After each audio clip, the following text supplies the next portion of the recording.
مولاي صل وسلم دائما أبدا على حبيبك خير الخلق كلهم مولاي صل وسلم دائما. نحمده ونصلي على رسوله الكريم أما بعد. أعوذ بالله من الشيطان الرجيم. بسم الله الرحمن الرحيم.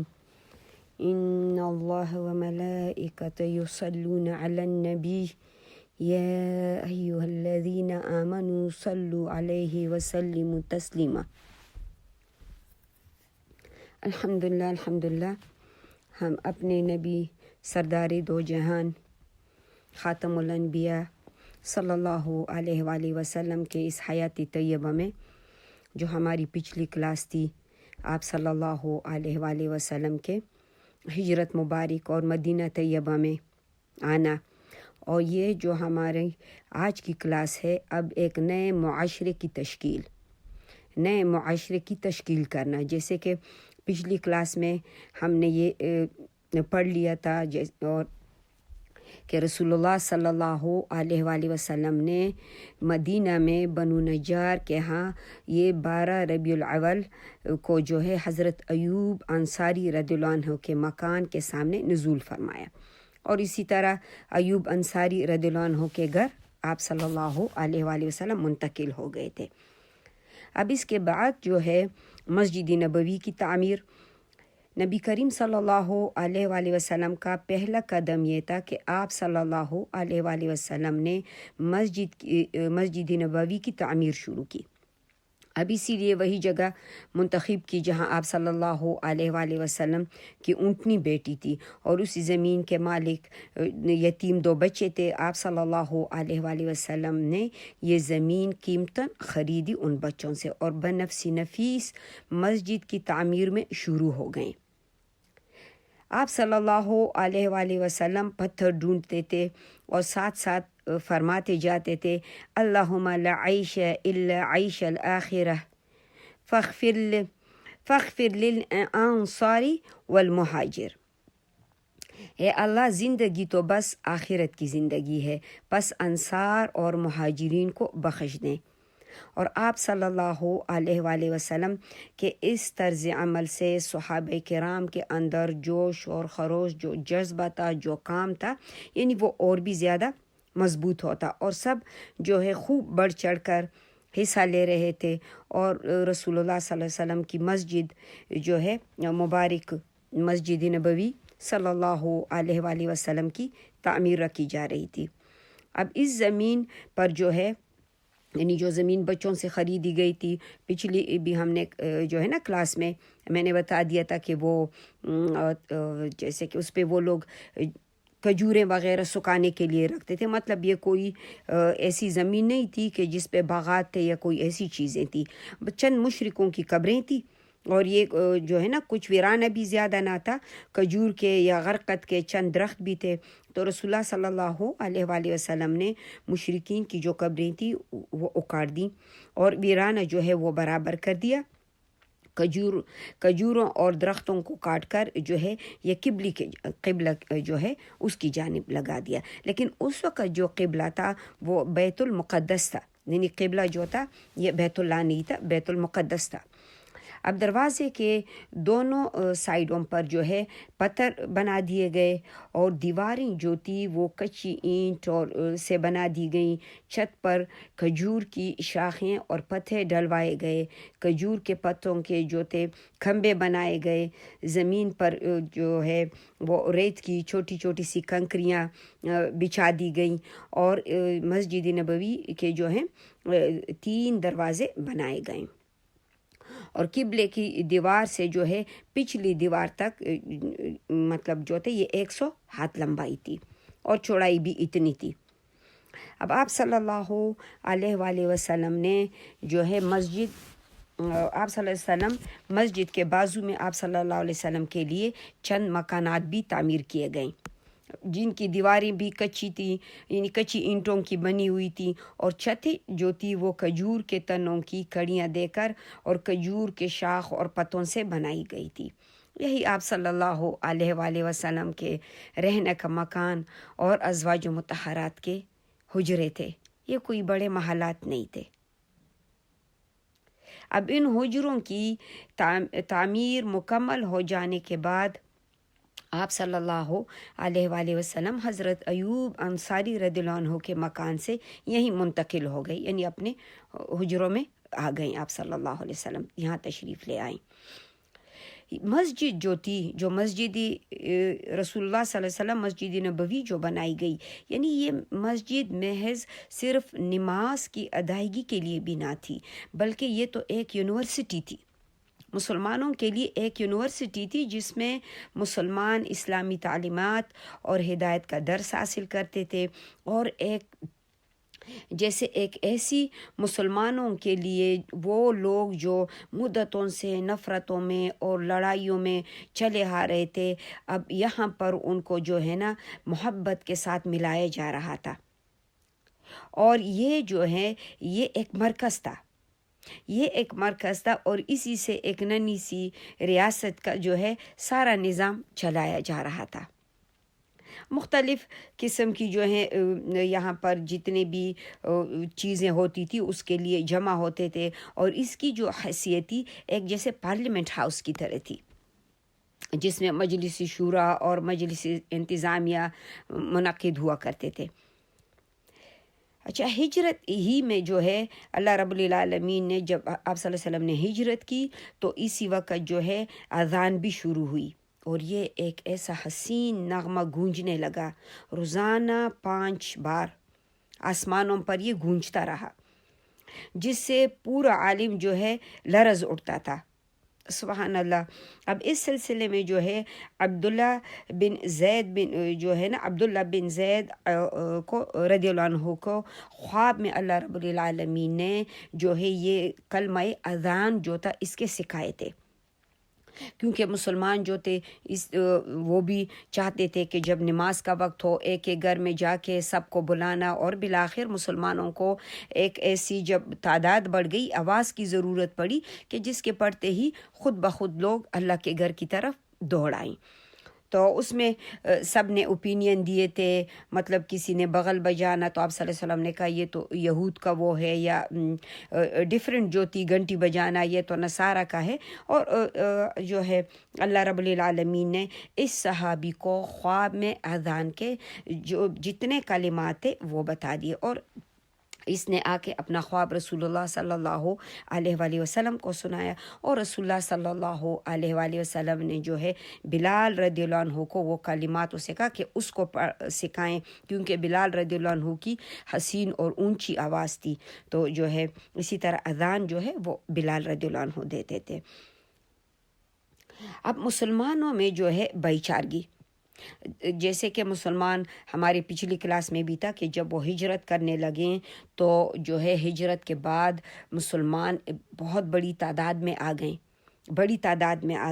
اور رسول اللہ صلی اللہ علیہ وسلم نے مسجد نبوی کے تعمیر کا اہتمام فرما کر مسلمانوں کے میل اور محبت کا جو ہے ایک مرکز بنا لیا، جہاں پر مسلمانوں کے جو ہے سارے واقعات اور چیزیں جو ہے یعنی تہ پائیں. اب آپ صلی اللہ علیہ وآلہ وسلم نے تاریخی انسانی کا ایک نہایت جو ہے ایک تابناک کارنامہ انجام دیا، جسے مہاجرین اور انصار کے درمیان جو ہے موافقت اور بھائی چارے کے جو ہے عمل کا نام دیا جاتا ہے. ابن قیم لکھتے ہیں کہ رسول اللہ صلی اللہ علیہ وآلہ وسلم نے انس بن مالک رضی اللہ عنہ کے مکان میں مہاجرین اور انصار کے درمیان بھائی چارہ کرایا. ظاہر ہے ان کے درمیان جو ہے بھائی چارہ تو کرانا تھا. اب اتنے تعداد میں مہاجرین آئے، کیونکہ مدینہ طیبہ کوئی اتنی مطلب وہ ایسا ملک نہیں تھا جیسے کہ فارس اور روم تھے جہاں پر مواقع روزگار ہوں. یہ ٹوٹل جو تھے یہ 90 آدمی تھے. آدھے مہاجرین تھے اور آدھے انصار بھائی تھے. بھائی چارے کی بنیاد یہ تھی کہ ایک دوسرے کے غمخوار ہوں گے، یعنی اور موت کے بعد یہ نسبی قرابتداریوں کے بجائے یہی ایک دوسرے کے یعنی وارث ہوں گے جائیدادوں میں. جب کوئی فوت ہوگا تو بجائے کہ جو مطلب نسبی جو قرابہ داریاں ہیں اس کے علاوہ مہاجرین اور جو ہے یعنی یہ ایک دوسرے کے وارث ہوں گے۔ اب وراثت کا جو یہ حکم ہے یہ جنگ بدر تک رہا، اور پھر اللہ رب العالمین نے مطلب اس چیز کو ختم کر دیا، وَأُولُو الْأَرْحَامِ بَعْضُهُمْ أَوْلَىٰ بِبَعْضٍ، یعنی پھر یہ آیات اللہ رب العالمین نے نازل کی کہ جو وہ ہے جائیداد ہے، اور مطلب جب فوت ہوتا ہے کوئی جو کچھ پیچھے چھوڑ جاتا ہے تو پھر اس کی تقسیم قرابہ داروں میں ہوگی۔ اور الحمدللہ رب العالمین قرآن مجید اور فرقان حمید کا پورا جز سورۃ النساء جو ہے اس کے اوپر ہے، اور پورے وراثت کی جو تقسیم ہے اللہ رب العالمین نے خود بتا دی کہ کس طرح تقسیم ہوگی، کس کو کیا ملے گا۔ اچھا، اب جو انصار اور مہاجرین میں باہمی جو ہے یعنی وراثت تو ختم کر دیا گیا، لیکن جو بھائی چارہ تھا وہ باقی رہا۔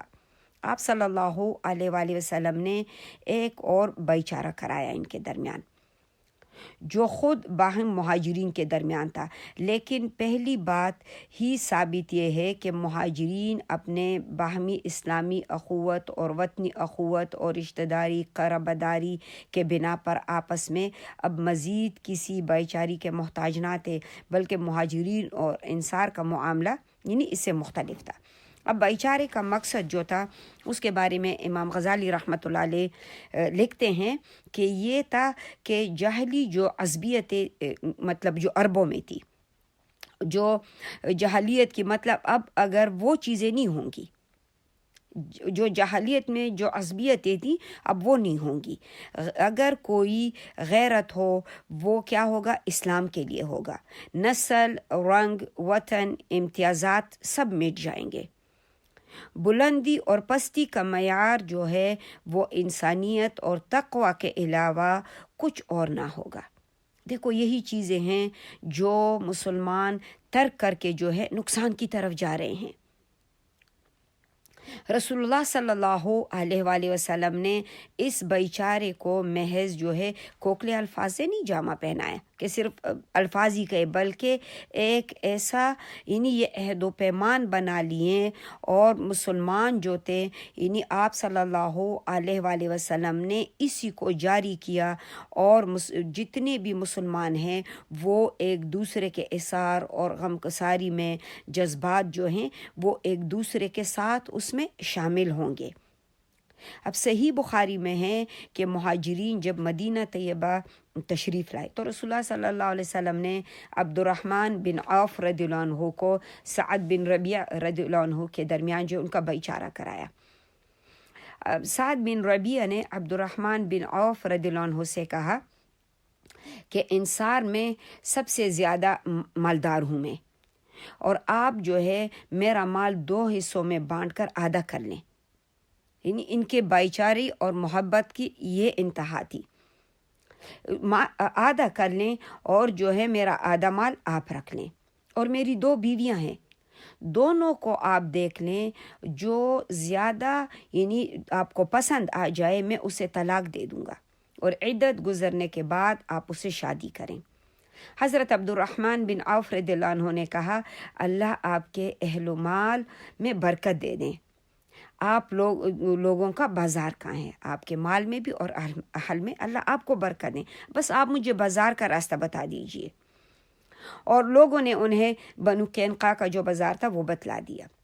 واپس آئے تو ان کے 50 سے کچھ جو ہے اس کے پاس کچھ پنیر یعنی اسی کے کچھ پنیر تھا، اور کچھ اس کے پاس جب وہ واپس آئے اس کے پاس کچھ پنیر اور وہ تھا گھی اور پنیر لائے تھے اپنے ساتھ یہ۔ اچھا، اب وہ روزانہ بازار جاتے، پھر ایک دن جو ہے اللہ رب العالمین نے ان کے کاروبار میں دن بدن برکت ڈالتے رہے اور وہ ترقی کرتے رہے۔ ایک دن آیا تو رسول اللہ صلی اللہ علیہ وسلم نے اسے عبد الرحمن بن عوف سے پوچھا کہ کیا انہوں نے شادی کی ہے؟ تو پھر عبد الرحمن بن عوف نے کہا کہ ہاں، میں نے یا رسول اللہ شادی کی ہے۔ آپ صلی اللہ علیہ وسلم نے فرمایا کہ اپنی عورت کو مہر کتنا دیا ہے؟ تو عبد الرحمن بن عوف نے کہا کوئی 16 تولے سونا، اسی طرح ابو ہریرہ رضی اللہ عنہ سے بھی روایت ہے کہ انصار نے نبی کریم صلی اللہ علیہ وسلم سے عرض کیا کہ آپ صلی اللہ علیہ وآلہ وسلم ہمارے اور ہمارے بھائیوں کے درمیان جو ہے ہمارے کھجور کے باغات تقسیم فرما دیجیے۔ آپ صلی اللہ علیہ وسلم نے فرمایا نہیں۔ انصار نے کہا کہ اچھا، تب آپ لوگ جو ہے یعنی مہاجرین جو ہے وہ ہمارے باغوں میں کام کریں گے اور ہم جو ہے پل میں آپ لوگوں کو شریک رکھیں گے۔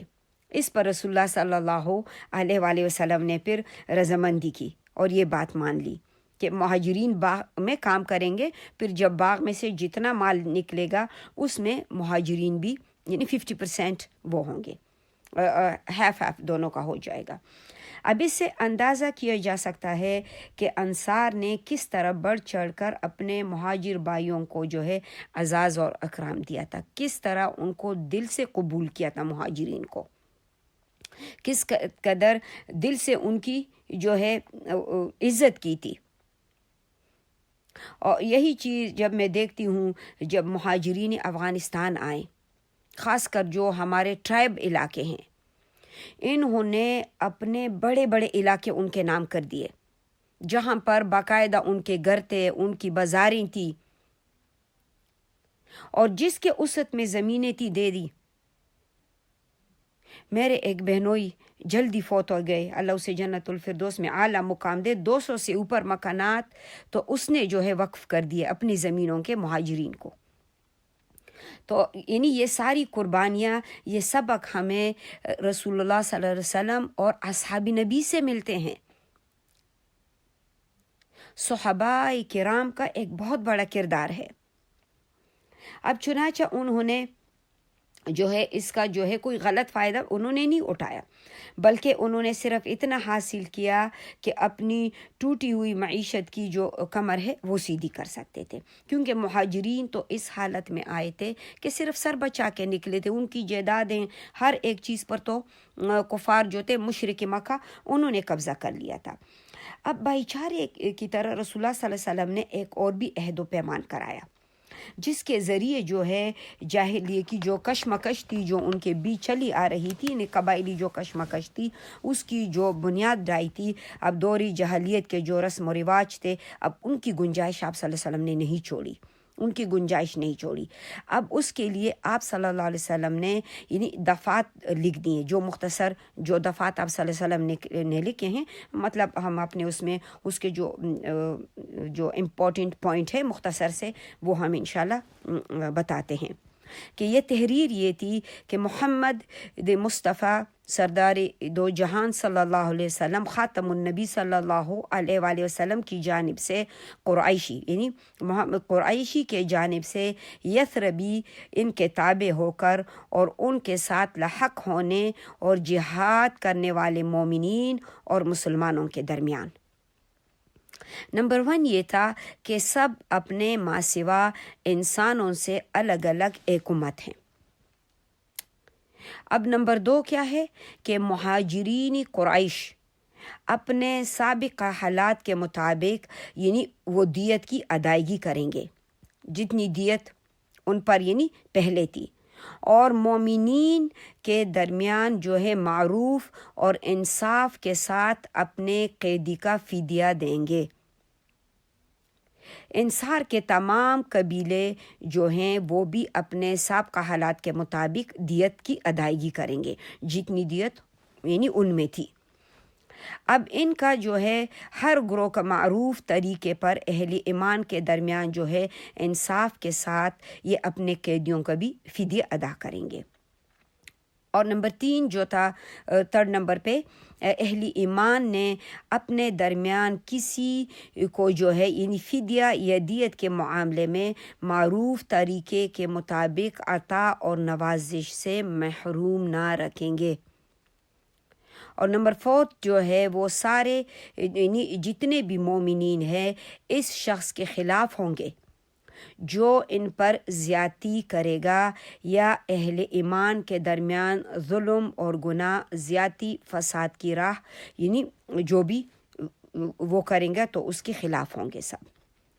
اور نمبر 5 یعنی 5 نمبر پر یہ کہ ان سب کے ہاتھ جو ہے اس شخص کے خلاف ہوں گے، خواہ ان میں سے کسی کا لڑکا ہی کیوں نہ ہو۔ اگر کوئی ظلم پر اتر آیا تو سب اس کے خلاف ہوں گے، چاہے ان میں سے کسی کا لڑکا ہی کیوں نہ ہو۔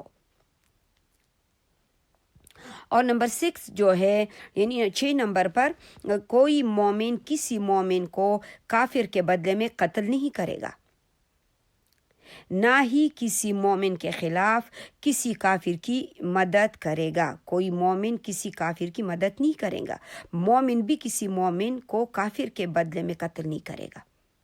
اور نمبر 7 جو ہے اللہ کا ذمہ عہد یعنی ایک ہوگا، ایک معمولی آدمی کا دیا ہوا ذمہ بھی سارے مسلمانوں پر لاگو ہوگا۔ اور نمبر 8 جو انہوں نے کہا 8 نمبر پر جو یہود ہمارے پیروکار ہو جائیں گے، یعنی جو جن کی صلح کی وہ رکھیں گے، جو اپنے مسلمانوں کے ساتھ صلح کے معاہدہ کریں گے یہود، تو وہ جو ہے ان کی بھی مدد کی جائے گی، اور دوسرے مسلمانوں کے وہ مثل ہوں گے، نہ ان پر ظلم کیا جائے گا، نہ ان کے خلاف کوئی تعاون کیا جائے گا۔ دیکھو یہ بات بڑی پوائنٹ ہے کہ یہود کے خلاف مسلمان کسی کے ساتھ تعاون نہیں کریں گے، اور یہ کام یہودیوں نے مسلمانوں کے خلاف پھر شروع کیا، بلکہ انہوں نے ٹریٹی کر دی تھی رسول اللہ صلی اللہ علیہ وسلم کے ساتھ اسی بات پر۔ اچھا نمبر 9 جو ہے مسلمانوں کی صلح ایک ہوگی، کوئی مسلمان کسی مسلمان کو چھوڑ کر قتال فی سبیل اللہ کے سلسلے میں مصالحت نہیں کرے گا، بلکہ سب کے سب برابری اور عدل کی بنیاد پر کوئی عہد و پیمان کریں گے۔ نمبر 10 جو ہے مسلمان اس خون میں ایک دوسرے کے مساوی ہوں گے جس سے کوئی فی سبیل اللہ بہائے گا۔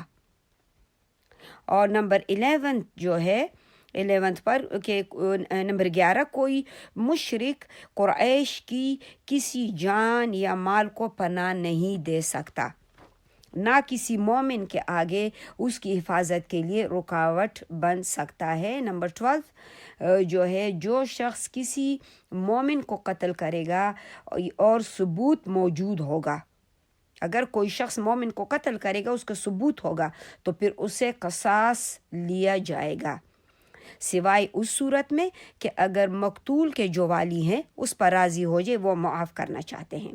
اور نمبر 13 جو ہے 13 نمبر پر یہ سارے مومنین اس کے خلاف ہوں گے، ان کے لیے اس کے سوا کچھ حلال نہ ہوگا اور کہ اس کے خلاف اٹھ کھڑے ہوں۔ نمبر 14 جو ہے 14 نمبر پر کسی مومن کے لیے حلال نہ ہوگا کہ کسی ہنگامہ برپا کرنے والے یا بدعتی کی وہ مدد کریں، یہ بھی بڑی پوائنٹ ہے دیکھو، اور اسے پناہ دے، یعنی یہ سارے معاہدات سبحان اللہ صلی اللہ علیہ وسلم نے لکھے۔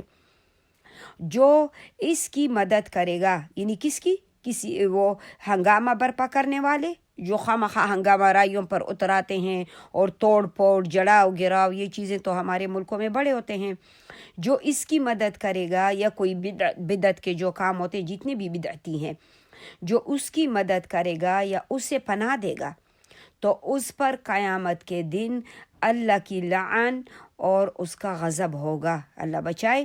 اس کا فرض اور جو ہے اور نفل کچھ بھی قبول نہ کیا جائے گا، یہ اتنا بڑا گناہ ہے۔ نمبر 15 جو ہے کہ تمہارے درمیان جو بھی اختلاف رونما ہوگا اللہ رب العالمین اور رسول اللہ صلی اللہ علیہ وآلہ وسلم کی طرف پلٹایا جائے گا۔ اب اس طرح سے جو ہے دوراندیشی سے رسول اللہ صلی اللہ علیہ وآلہ وسلم نے ایک نئے معاشرے کی بنیادیں جو ہے استوار کی، لیکن اب معاشرے کو جو ہے ایک در حقیقت معنی کمالات پہ لانا تھا، اور رسول اللہ صلی اللہ علیہ وآلہ وسلم نے جو ہے مسلمانوں کو زبردست اخلاق کی ترغیب اور انہیں محبت، بھائی چارگی اور عبادات، اطاعت، آداب برابر سکھاتے رہیں اور بتاتے رہیں۔ ایک صحابی رضی اللہ عنہ نے آپ صلی اللہ علیہ وسلم سے دریافت کیا کہ کون سا اسلام بہتر ہے؟ یعنی کہ اسلام میں کون سا عمل بہتر ہے. آپ صلی اللہ علیہ وآلہ وسلم نے فرمایا کہ تم کھانا کھلاؤ اور شناسا اور غیر شناسا سب کو سلام کرو.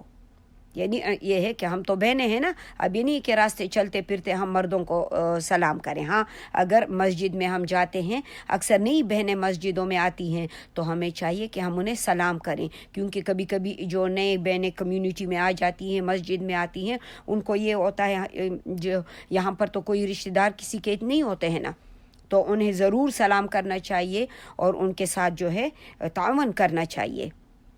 اور اکثر جو ہے جگہوں پر اس کی بڑی شکایت ہوتی ہے کہ لوگ جاتے ہیں تو لوگ کیا کرتے ہیں، بالکل وہ ان کو توجہ نہیں دیتے ہیں. جو بھی نئی بہن نظر آتی ہے کمیونٹی میں، مسجد میں، ضرور بضرور جو ہے اس کے ساتھ سلام کرنا، اس سے پوچھنا کہاں سے وہ آئی ہیں، کہاں سے شفٹ ہوئی ہیں، اور پھر اس کے ساتھ جو انہیں کمیونٹی میں اس کو ان کرنا، یہ ساری چیزیں ہمارے اوپر فرض ہیں. کیونکہ ہم یہاں پر ہم بھی تو ایک اس میں رہ رہے ہیں نا، ایک ایسے معاشرے میں رہ رہے ہیں، یہاں پر تو ہمارا بہت زیادہ فرض ہے ایک دوسرے کے بارے میں خبر رکھنا اور مدد کرنا ایک دوسرے کی. اچھا، حضرت عبداللہ بن سلام رضی اللہ عنہ کا بیان ہے کہ جب نبی صلی اللہ علیہ وآلہ وسلم مدینہ طیبہ تشریف لے آئے تو جو ہے میں آپ صلی اللہ علیہ وآلہ وسلم کی خدمت میں جو ہے حاضر ہوا. آپ صلی اللہ علیہ وسلم کے. جب میں نے آپ صلی اللہ علیہ وسلم کا چہرہ مبارک دیکھا تو اچھی طرح سمجھ گیا کہ یہ کسی جھوٹے آدمی کا چہرہ نہیں ہو سکتا. پھر آپ صلی اللہ علیہ وسلم نے پہلی بات جو ارشاد فرمائی تھی وہ یہ تھی کہ اے لوگوں، سلام پھیلاؤ، کھانا کھلاؤ، صلہ رحمی کرو، رات میں جب لوگ سو رہے ہوں نماز پڑھو، جنت میں سلامتی کے ساتھ داخل ہو جاؤ. آپ صلی اللہ علیہ وآلہ وسلم فرماتے تھے کہ وہ شخص جنت میں داخل نہ ہوگا جس کا پڑوسی اس کے شرارتوں اور تباہ کاریوں سے مامون اور محفوظ نہ ہو. آپ صلی اللہ علیہ وآلہ وسلم فرماتے تھے کہ مسلمان تو وہ ہے کہ جس کی زبان اور ہاتھ سے مسلمان محفوظ ہوں. اور آپ صلی اللہ علیہ وآلہ وسلم فرماتے تھے کہ تم میں سے کوئی شخص مومن نہیں ہو سکتا یہاں تک کہ اپنے بھائی کے لیے وہی چیز پسند کرے جو وہ خود اپنے لیے پسند کرتا ہے. اور آپ صلی اللہ علیہ وآلہ وسلم فرمایا کرتے تھے کہ سارے مومن ایک آدمی کی طرح ہیں. سارے مومن کیا ہیں؟ وہ ایک آدمی کی طرح ہیں. اگر ایک آنکھ میں تکلیف ہو تو سارے جسم میں تکلیف محسوس ہوتی ہے. اگر سر میں تکلیف ہو تو سارے جسم میں تکلیف محسوس ہوتی ہے. تو لہٰذا ہمیں بھی اگر کسی مومن کو تکلیف ہو، اس کی تکلیف ایسی محسوس کرنی ہے کہ جیسے وہ تکلیف ہمیں ہو رہی ہے، جیسے مجھے ہو رہی ہے. جیسے اللہ بچائے اگر میرے بچے کو ہمارے بخار ہے یا اس کو کوئی تکلیف ہے، اللہ بچوں کو بچائے، تو وہ ہمارے لیے کیسے ہوتی ہے کہ جیسے اپنی تکلیف سے بھی بڑھ کر ہوتی ہے. تو مومن جو ہے وہ ایک دوسرے کے لیے ایسی مثال رکھتے ہیں. یہ نہیں ہے الیاذ باللہ کہ جو ہے نا تاک لگائے بیٹھیں کہ کسی کا نقصان ہو تو خوش ہو جائیں، کسی کے فائدہ ہو تو خفا ہو جائیں. تو پھر اللہ رب العالمین جو ہے ایمان والوں کو آج جو اکثر بہنیں مجھ سے پوچھتی ہیں، کیونکہ جب قرآن میں ہم آتے ہیں تو ظاہر لوگ کویسچن بھی کرتے ہیں. اچھا، کویسچن کرتے ہیں کہ آج تو دنیا میں اتنے زیادہ مسلمان ہیں، مسلمانوں کی تعداد اتنی بڑی ہے، تو پھر ہر جگہ پہ پیسے کیوں جا رہے ہیں؟ اب میں اسے کہتی ہوں کہ دیکھو رسول اللہ صلی اللہ علیہ وسلم نے یہ حدیث میں پہلے یہی بتاتی ہوں. آج مسلمانوں کی کیا حالت ہے کہ وہ تو ایک دوسرے کو کاٹنے میں لگے ہوئے ہیں. اور دوسری جو سب سے امپورٹنٹ چیز ہے وہ کیا ہے کہ اللہ رب العالمین قرآن میں ہمیں کہتے ہیں کہ وہ اقوام جنہوں نے اپنے انبیاء علیہ الصلاۃ والسلام کے احکامات، یعنی ان کے لائے ہوئے اللہ تعالیٰ کی طرف سے جو کتابیں تھیں، ان کو اپنے پیچھے کر دیا، تو پھر وہ اس دنیا میں خوار اور ذلیل ہو گئے. آج کے ہم مسلمان دیکھتے ہیں کہ دنیا میں کتنے مسلمان ہیں جو قرآن اور رسول اللہ صلی اللہ علیہ وسلم کے سنت اور اس کی حیاتی طیبہ کے بارے میں جانتے ہیں۔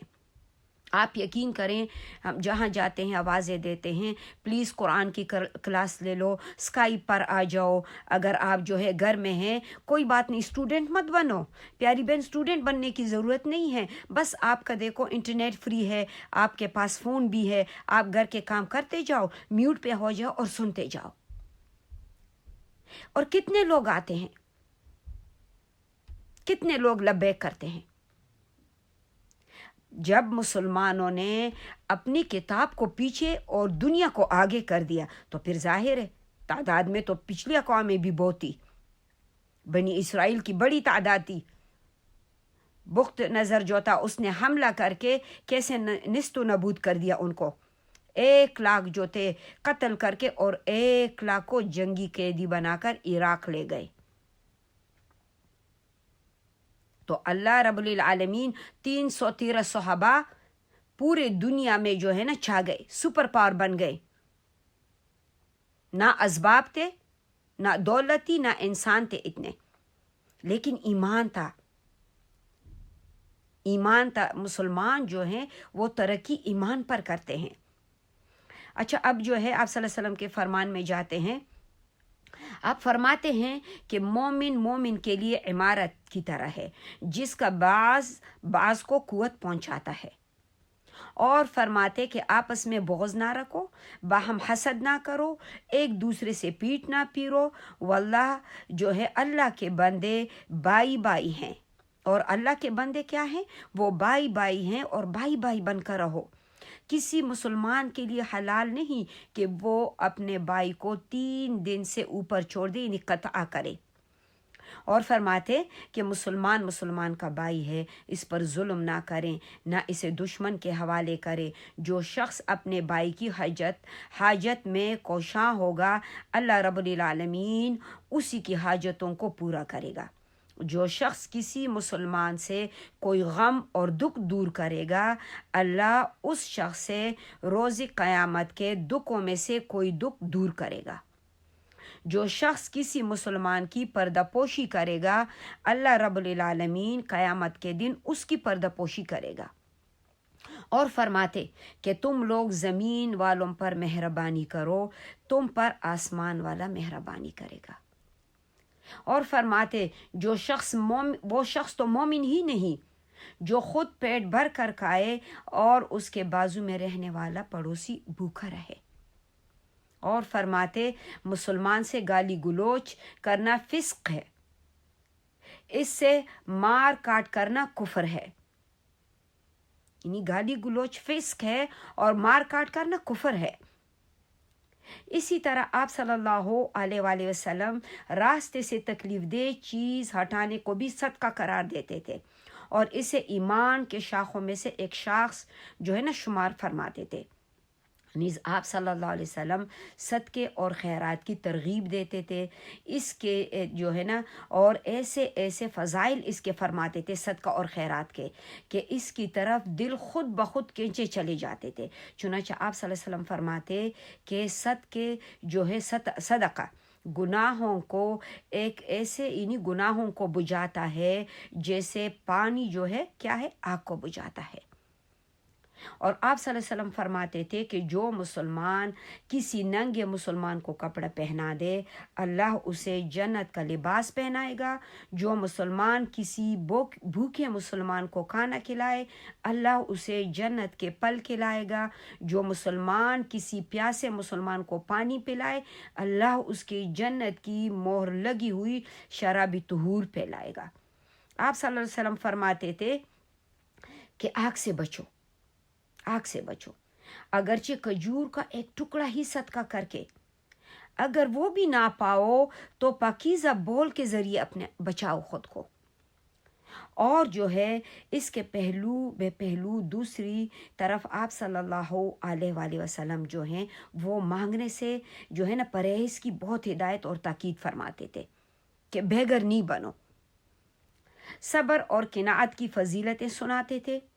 سوال کرنے کو ساحل کے چہرے کے لیے نوچ اور خراش اور زخم قرار دیتے تھے۔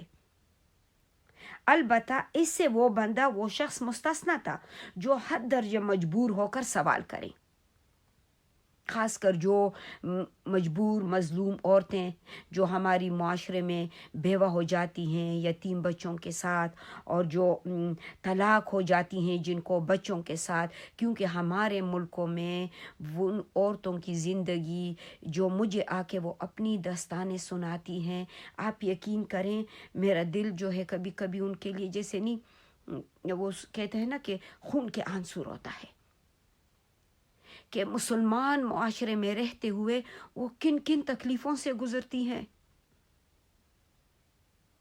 ایک اسلامی معاشرے میں، اسلامی نظام میں کس کس طرح سے، اور وہ بچیاں کیسے کیسے پھر ان بچوں کو پالتی ہیں،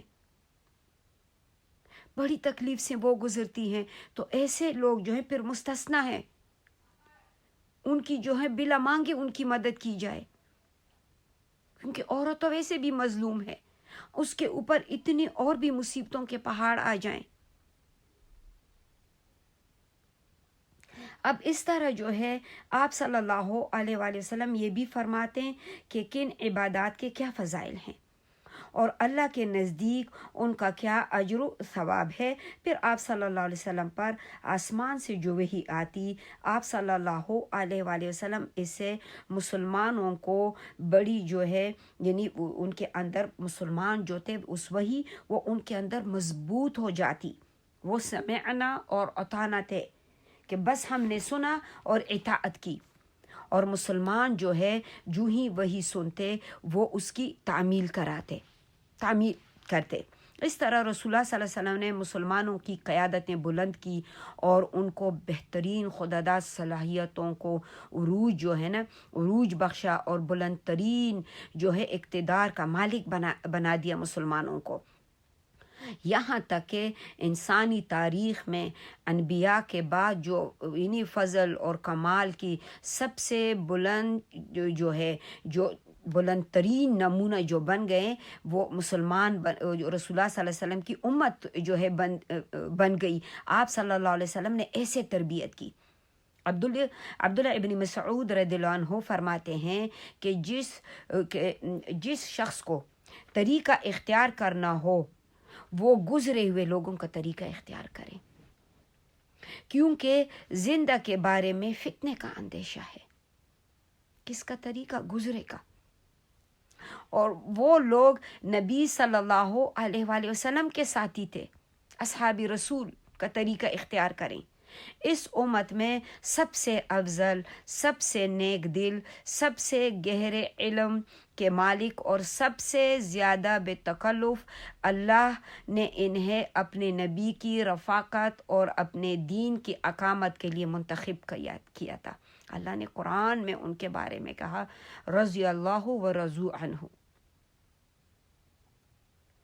اور لہٰذا ان کا فضل یعنی اب ان کے نقش قدم کی پیروی کرو، جس قدر ممکن ہو ان کے اخلاق اور سیرت کے جو ہے اس کے کیا ہے اسے حاصل کرو، ان کے اخلاقیات اور سیرت کو حاصل کرو، کیونکہ وہ لوگ ہدایت اور صراط مستقیم پر تھے.